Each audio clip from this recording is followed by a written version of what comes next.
There are several standard architectures available that can serve as a reference model for your enterprise-grade application development for an augmented reality app, and I'm going to introduce you to three that I find are most relevant when you turn to such a task. Starting off with the first one, this is the Mixed and Augmented Reality Reference Model, elaborated under the auspices of Kim, Perey, and Preda in the ISO-IEC Joint Technical Committee for MPEG, which differentiates the following components. You see here in blue the context analyzer that tries to make sense of what the sensors provide.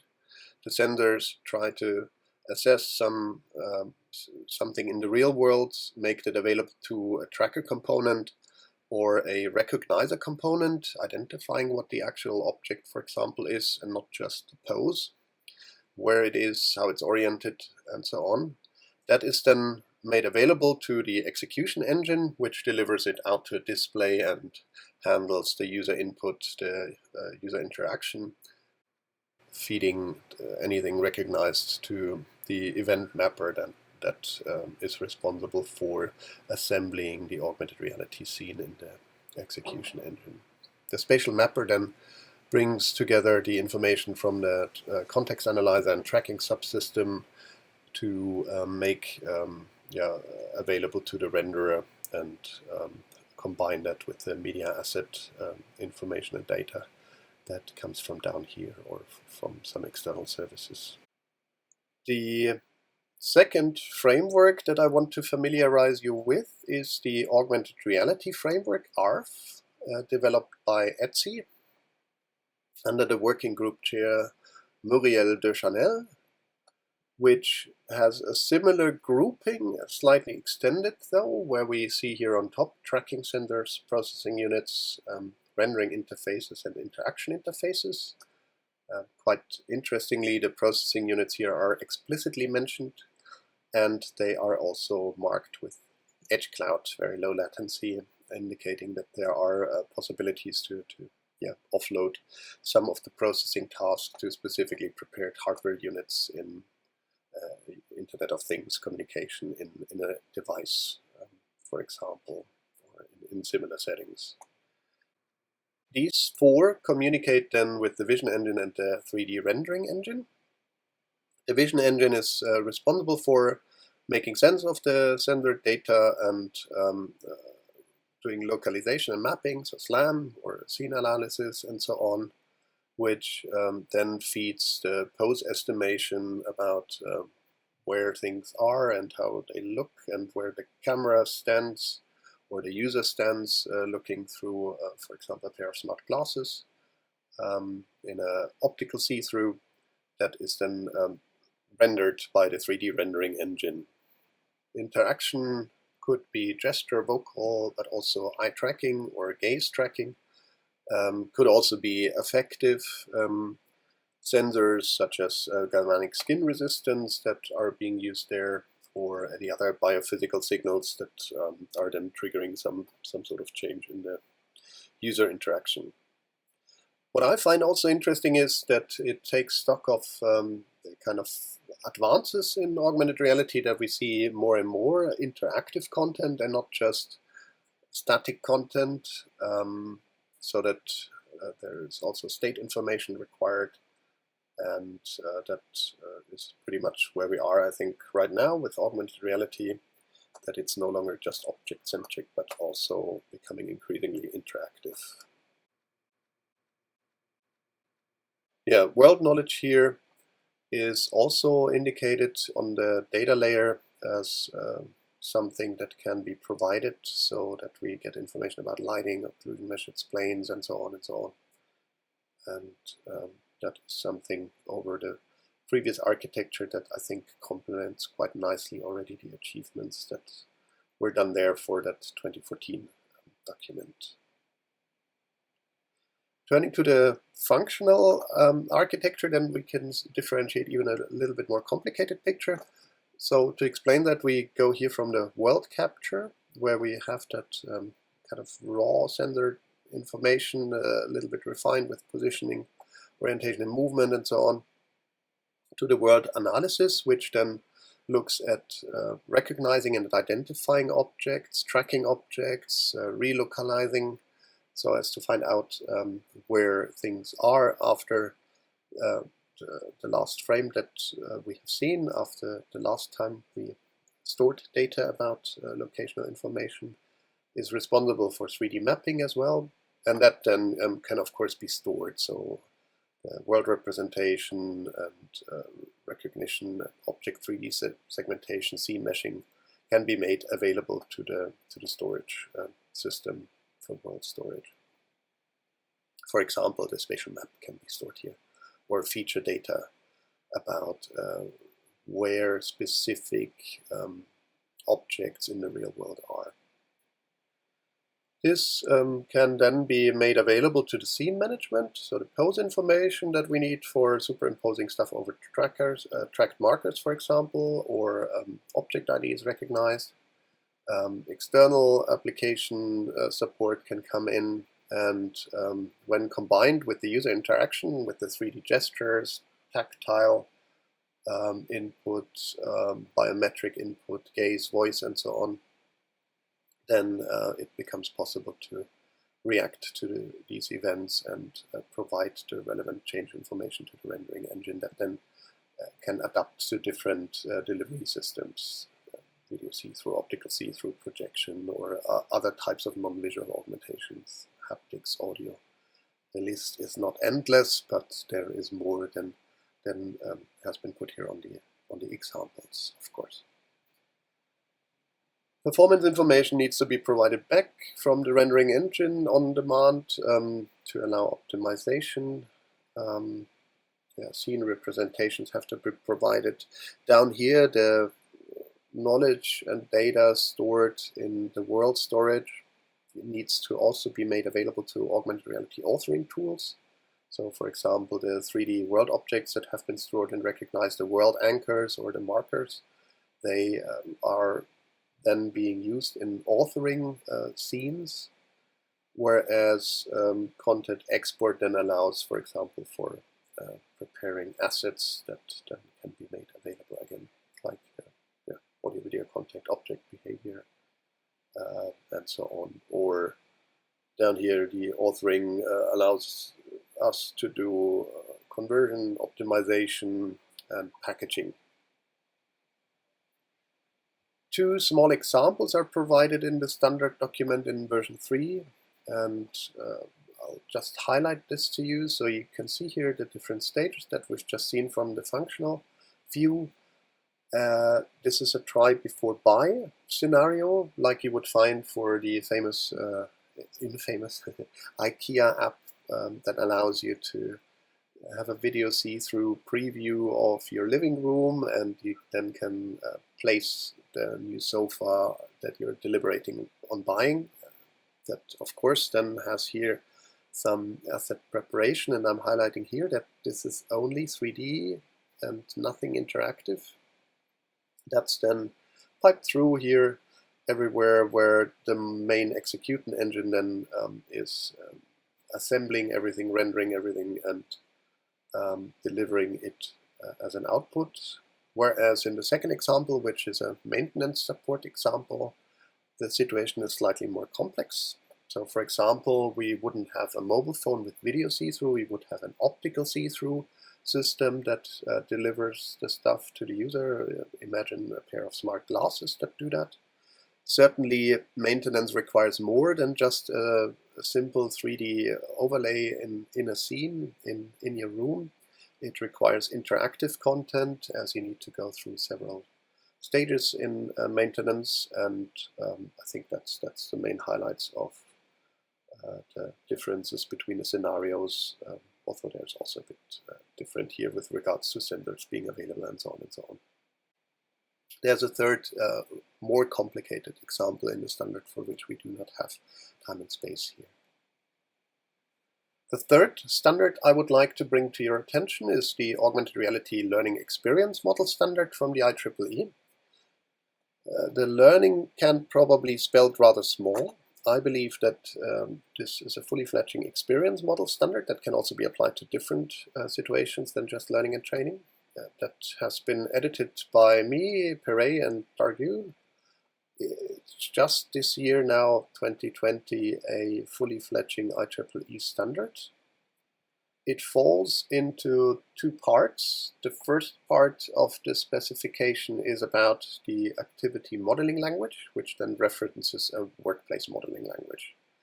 That allows users of the standard to describe complicated activities, chains of actions that a user of an ARLEM unit has to go through. And separate of that, the real-world environment, so as to what locations are around the user typically, or what objects exist. As an example, that is a rather abstract example, we have an activity with three action steps. Each action step in an activity description language of ARLEM has an enter and an exit loop, in which it is defined which augmentations are activated or deactivated. So you can see here over time, augmentation A, which could be a video, for example, disappears already here. A new augmentation C, which could be a 3D animation, appears, which disappears here. B, which could be a label or a marker of a specific location, like here's the action happening, stays over those action steps and is only then removed in the third step. What can be other augmentations? Augmentations can be either one of the primitives, such as audio, video, label, image, and so on. Can also be predicates. That would be pre-configured 3D glyphs, kind of 3D animations that indicate how you need to handle or move specific things. Or it could be one of the famous ISO warning signs, don't touch this, wear protective goggles, that sort of stuff. Plus instructions, plus messages from device to device or to other users even. The state change then from the enter to the exit loop is triggered by one of four archetypes of triggers. The voice one is probably the most obvious one. If you have a quiet environment, just saying next may be a useful thing to do to move from action step 1 to action step 2. Click then does the equivalent of that, an air tap, for example, on a list, checking off, ticking off that something has been done. Detect and sensor triggers are then triggers that deal with the tracking subsystem. For example, if a marker becomes visible or an image target becomes visible or a specific location is now in close enough range, then some sort of duration-based stare gaze activation can trigger the state change. Similarly with the sensors, there's an interface to MQTT IoT technology there that allows us to find out whether a button on a machine has been pressed, if the machine is able to send that information over the MQTT bus. Or thinking of biophysical signals, we could again think of a scenario where galvanic skin resistance or variable heart frequency is used as a proxy for stress levels, and if we're not expecting physical stress in a particular situation, but suddenly the hands get sweaty and the heart rate beats strong, then maybe the user is a bit stressed, and that's something that we would want to take effectively care in the experience, making the horror scenario even more horrible, or the contrary, if it's a learning situation or a training situation, relaxing the user a little bit or calling for help. There are, for sensor streams, then thresholds possible to define, so it's rather simplistic here. We can say a value needs to exceed a specific value to cause a trigger. With the detectables, with the detect triggers, that can be markers, image targets, world anchors, and the like. That's clear. There's an interface there. And there's an interface to user behavior logging using the Experience API. Now that is the standard description language, or the two of them, the activity and world description language or workplace description language. What about system implementations and recommendations as with regards to the standard system architecture? We're currently working on a proposal, so here is an overview on that. The green part is basically the core part that has to do with the ARLEM, with the Augmented Reality Learning Experience Model. Key piece in here would be the activity manager, which instantiates a specific activity and then starts executing that by, first of all, then instantiating task stations. Task stations are the anchors for actions. And each task station then uses an object factory pattern to instantiate all the augmentations that are relevant in that particular action step. So, for example, if an action step would have a video, an image, and an audio attached, then those three types of augmentations would be instantiated. Their classes would be instantiated as objects, loaded to memory, and executed, bound to the location if they're location bound, and displayed. So you would then see the rendered video, image, and audio appear or play. The task stations then, of course, are bound to world anchors using the spatial mapping manager, which then may communicate with an anchor store locally or in the cloud, so as to find out what relevant locations are and how to best detect them. Similarly, the object factory may rather instead decide to bind some visual overlay to a marker or to an image target. So there is a recommendation to implement a tracking manager and abstraction on top of, for example, Vuforia or Solar, that then handles the instantiation and the communication with the pose estimation and detection, and possibly then the communication with the marker repository if that is relevant. So it could be, for example, a download from the cloud of the relevant markers for a specific application, or there could also be online recognition services as made available by some. The authoring tool does something similar. It has an activity controller complementing the activity manager. The activity controller is therefore creating new activities, which then attach a task station controller that is responsible for creating the anchor points for actions, and then the augmentation controller is responsible for attaching all the selected augmentation/annotations that can be performed on the real world. Recommendations for training on what instructional design model to use are around. You can find some in my publication list about the WeKit project's instructional design model, for example. The activities can be stored in the activity repository, broken down then here in the activities part, in the workplaces part, deserialized, which then communicates, of course, with an asset repository, which then stores physical files for animations, 3D objects, videos, and the like. And on the other side, for multi-user communication, we recommend to build a multi-user communication manager that could be an abstraction on top of, for example, Photon Engine or the already infamously mentioned MQTT, which then communicates with the message broker middleware service and may or may not store the messages between users or the data exchanged between clients, so as to make visible what another user has seen in which location, or how the user has been interacting with holograms, or where the user is actually looking. I don't need to mention much about the necessity to communicate with some sort of single sign-on service. That depends pretty much on the enterprise you're going to support. Can be, for example, an OpenID service, or can be something else like an ARLEM.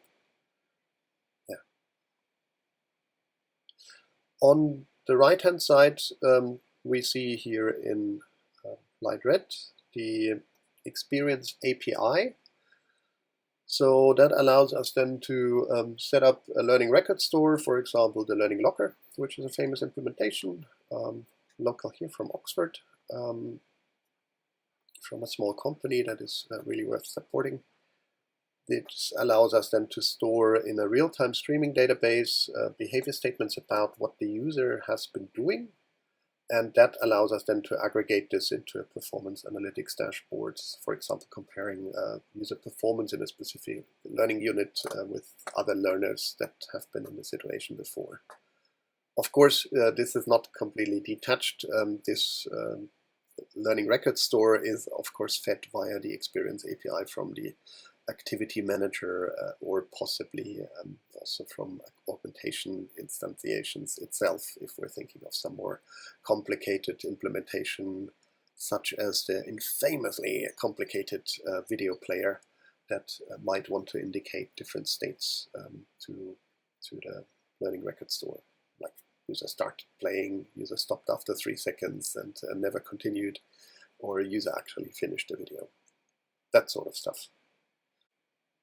That is a pretty precise overview on what you can use to work off if you are implementing an augmented reality system on an enterprise scale, so a system that scales, that may have to work with an ecosystem of tools already around, that may have to work with distribution structures, remoting over the cloud. And all of the 3 recommendations are very relevant and very worth reading.